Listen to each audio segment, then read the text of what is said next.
10 years ago, I succumbed to my addiction. I lost control. The police found a gun. I was sentenced to 2.5 years in state prison. Today, I'm hoping to be Washington State's first formerly incarcerated legislator. I was exposed to a lot of violence growing up in poverty. I left home permanently at the age of 13, where I lived on the streets and I was homeless. And it was at that time where I found out that I was also pregnant. Child Protection Services was concerned and, had some conditions that I had to meet or else they were going to take my child away from me. And one of those was going back to school. I had 0 high school credits. I ended up doing all 4 years of high school in 1 year, and I graduated at 16. And then I decided I wanted to be a registered nurse. When I graduated my bachelor's degree in nursing, I was so proud, and I loved being a nurse, and I loved caring for patients. And then I got injured. I fell down some stairs and broke my tailbone, started taking opiates. My tolerance grew and they prescribed me more and more and more opiates. Another doctor was then prescribing me Adderall, which is amphetamines. After my father passed away, I started using illegal drugs and was instantly hooked. I just wanted more and more and more. They made me numb all the pain.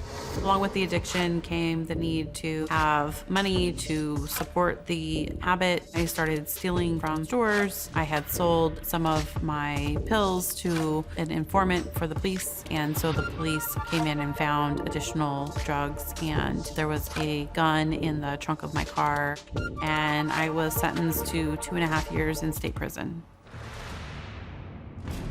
I was just in a place of shock to think that I would be away from my children for 2.5 years, wondering how the impact of my incarceration was going to be on my children and their health and emotional state. But at the same time, my ex-husband filed for divorce, and I had no way to respond to him. I didn't know my rights, and there was some law students that were visiting the prison.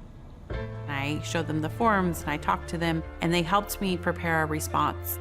And we talked about legal empowerment and legal rights, and I was very engaged and very excited to learn this new information. So it was in prison that I asked one of the law students, "Do you think I could be a lawyer?" She didn't know if I could go to law school and become a lawyer because of my criminal history. I only ended up serving 16 months in the prison.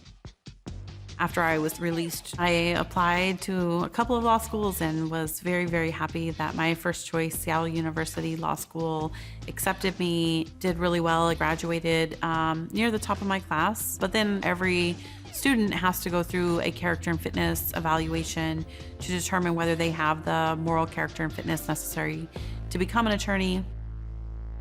I was very, very shocked and just heartbroken when they originally denied my application to take the bar exam and said that I did not have the character and fitness necessary to become an attorney. I was very fortunate to have a lot of brilliant legal minds around me. It took about 7 months to get a hearing, and all 9 justices unanimously agreed that I had the character and fitness necessary to become an attorney.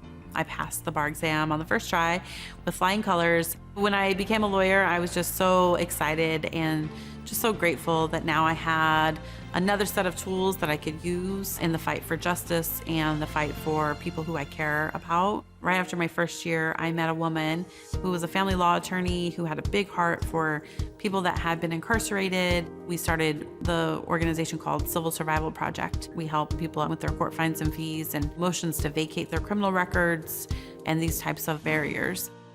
This is Andre Henderson. He is my partner in advocacy, my dear friend, and also an intern on my political campaign.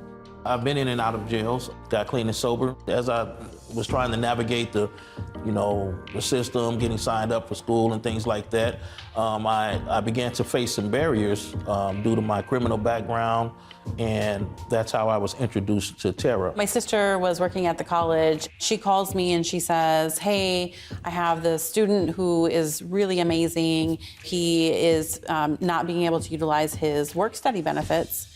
which is part of his financial aid package because he has a criminal record. So I wrote a letter to Olympic College and let them know, all of the advocacy we've been doing to make discrimination based on criminal history illegal. I don't think that I had anyone make me feel like that I had someone standing up for me before.